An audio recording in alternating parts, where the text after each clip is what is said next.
So our next speaker joins us from PhysIQ. Actually, it's the CTO of PhysIQ, Matt Pipke. And Matt gonna talk to us about taking off the training wheels with digital biomarkers in clinical trials. Looking forward to listen to you, Matt. Thanks to everybody for this opportunity to talk to you. Again, my name is Matt Pipke. I'm the Chief Technology Officer at PhysIQ. And PhysIQ provides an enterprise scale cloud platform for continuous wearable sensor analytics. And what I would like to talk about today, my objective here is to share with you some observations that we have from some engagements that we have in the industry here, and try to get the conversation going about the place that we're in now. We stand on the shoulders of some giants here. Many of you have done outstanding work. I think we've seen some of that here this afternoon or this morning, depending on where you're at, of others. Delightful to see that. This represents sort of the explosion of interest in the progress that we're seeing in these digital endpoints. And this is in the context of the willingness of regulators to consider these quality of life endpoints that are so, I believe, amenable to measurement by wearable sensors to support drug labeling and indications. Now, the issue that we see to some extent is that the clinical trial teams seem to remain confused about what is possible, and we're still in a training wheels mode, as it were. We see still choices that are somewhat ad hoc in terms of devices, ad hoc in terms of interest, and tentative in terms of adoption. So the question that I'd like to look at here with some observations that are pragmatic, less about any particular analytics, but more about systems as a whole. Are we at a point where it's time to take those training wheels off, and what might that look like? So with that, I think I'd like to present a conceptual case study. This is hypothetical, kind of an amalgam of experiences and observations that we've had recently. Kind of brings together some of those things that I think we've seen in a number of different cases. So let's consider a hypothetical heart failure phase 2 study. Maybe typical primary endpoints, mortality and hospitalizations, and then some secondary and exploratory focused on quality of life. KCCQ typically deployed, 6-minute walk distance. These are venerable, familiar tools. On top of that, however, going directly at quality of life, we'd be looking at activity, sleep, and possibly other quality of life issues. So maybe this is a 400 subject study. It might involve the participation from each subject on the order of 6 months. And maybe the duration of the study is expected to be 18 months. Now, I'd like to consider 2 different approaches to the use of wearable sensor data in the study. I'm going to use the metaphor from the cyber security world of Alice versus Bob, for those of you who are familiar with that. First, let's take a look at Bob's approach. So Bob chooses a familiar actigraphy wristband from a particular vendor that he's seen before, maybe deployed somewhere else. Maybe it's a device that he particularly likes. The data features that are computed on board this device. So typically activity counts per 30-second epoch perhaps, or sleep status per 30-second epoch, and maybe a total step count per unit time. And these are plotted on the right-hand side there to give you an idea what that looks like.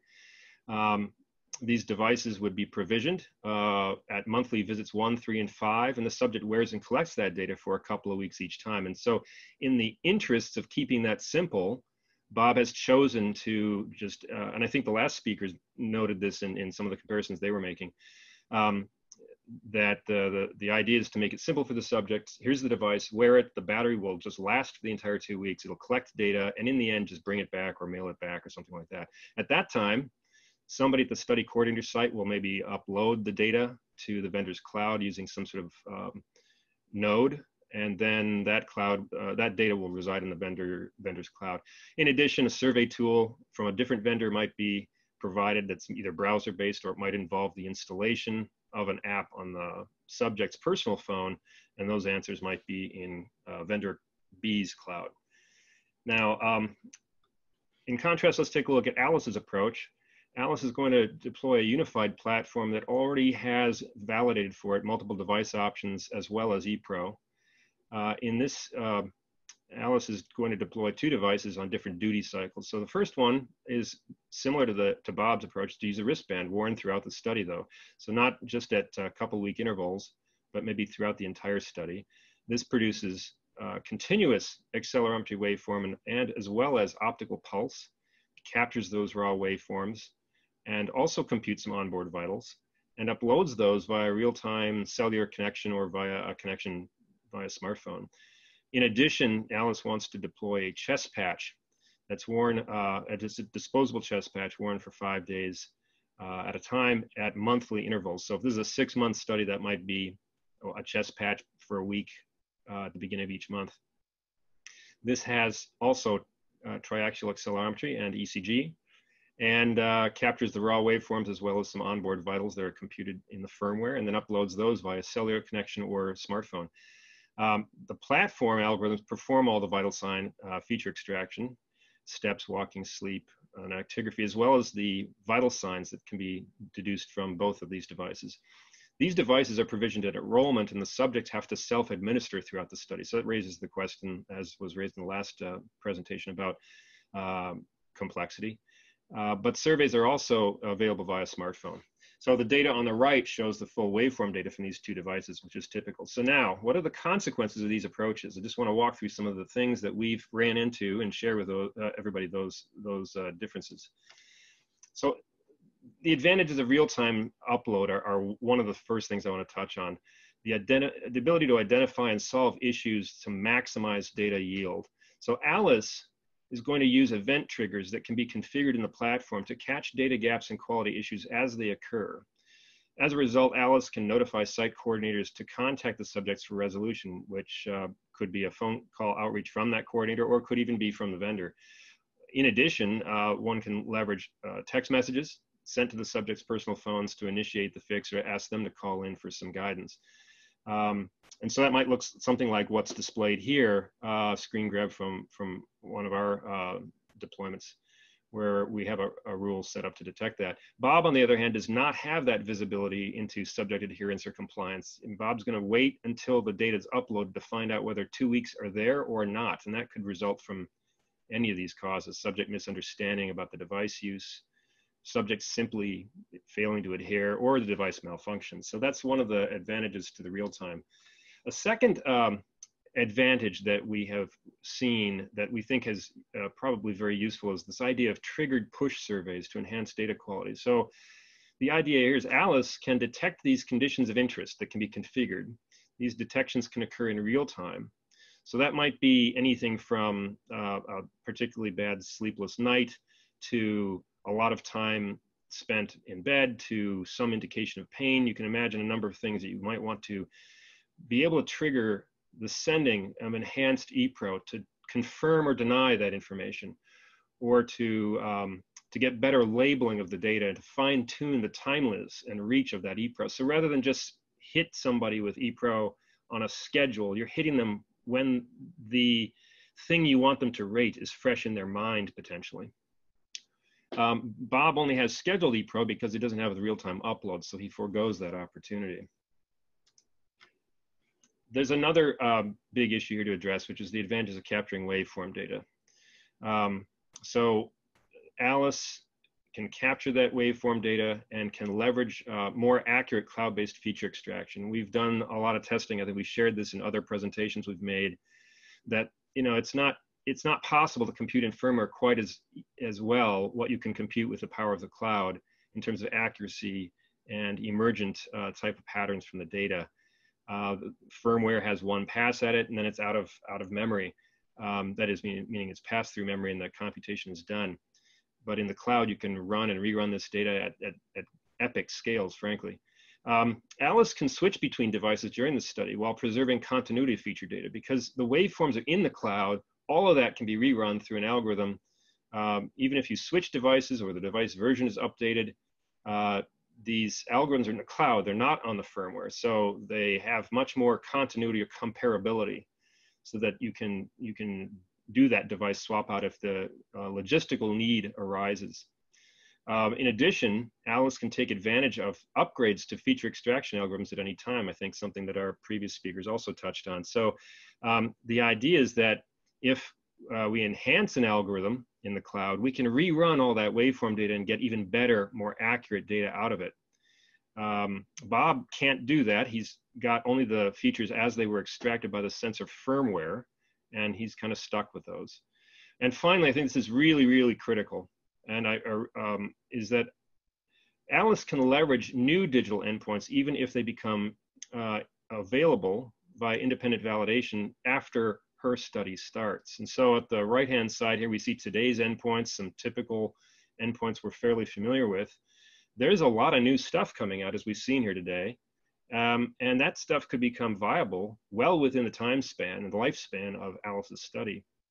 Bob cannot take advantage of those. And so I think one of the things that we are seeing more and more is this interest in having the waveform data to be able to take advantage of new endpoints that can emerge. And that capture of that data today is enhanced value to the study. In addition, AI thrives on these waveforms, and I think it's become pretty clear that AI and deep nets will be a key to some of these more nuanced digital endpoints. They perform more accurate feature extraction. They improve over time with more and more training. So we've already, ourselves, by way of observation, we've gone through a couple of iterations of our own FDA 510K clearance filings to improve and iterate on our own algorithms using deep nets, and have replaced most of our engineered algorithms with AI at this point because of that. And I think these are the kind of things that will succeed best at what I'd call micro behaviors, stair climbing, sit to stand, or things like that, shown here at the bottom. You can see them qualitatively in the data, and these algorithms excel at finding these things. Whatever we might be interested in identifying qualitative patterns representing these quality of life events of interest. Real quick, an example of how we've been able to iterate and make these things better. We've got data from wristbands and data from chest patches worn at the same time by people, and using an interesting competitive deep net architecture, we're able to actually point both of these at each other and say, where do you guys agree in terms of what's relevant to label motion, and have both of them improve by something like 15% in performance enhancement because of the fact that they were able to ferret out where they agreed, what they were looking at that was pertinent to the other sensor at the same time, and therefore represented stepping or walking or some other pattern. So these things are improving all the time. That's critical. And I think if you're going to put a wristband on a subject, why wouldn't you collect vitals as well? So vital signs are going to give greater visibility into some of these other quality of life parameters. So, you know, obviously we are moving from these items at the top on the right to the ones on the bottom on the right. Now, Bob's got actigraphy only. The subject still wore a wristband, so it sort of begs the question, why forego that opportunity to also collect pulse rate and respiration rate? With regard to the platform itself, I'd simply say that the question that I keep seeing is it ready for the data engineering and the scalability support that's needed for the options across study teams that they'll typically need? And so, you know, this is regulatory compliance with Part 11, the flexibility to upgrade algorithms in place, and the configurability to define these event triggers, a suite of analytically validated biomarkers, and support for multiple device options as these become, you know, more standard, and we pick the various standardized places that are best available to measure things. I think those are becoming quite emergent, whereas Bob is kind of, you know, there's a lot of questions about what Bob has cobbled together and who's going to do the data engineering there. How am I doing on time here? I got a few minutes yet, or? 2 minutes left. Okay. 2 minutes. So I think these are my takeaway messages in terms of you know, what we've observed and taking off the training wheels. I think to the extent we can socialize these messages throughout our companies, and you know, don't delay. Start collecting this digital biomarker data now. These studies are 1 to 3 years in execution, and that data is only going to grow more valuable. Collect the waveforms if at all possible, and capture it in real time. And of course, you know, we want to have scalable and reusable solutions. So that's how I'll close out today. Thank you, everybody.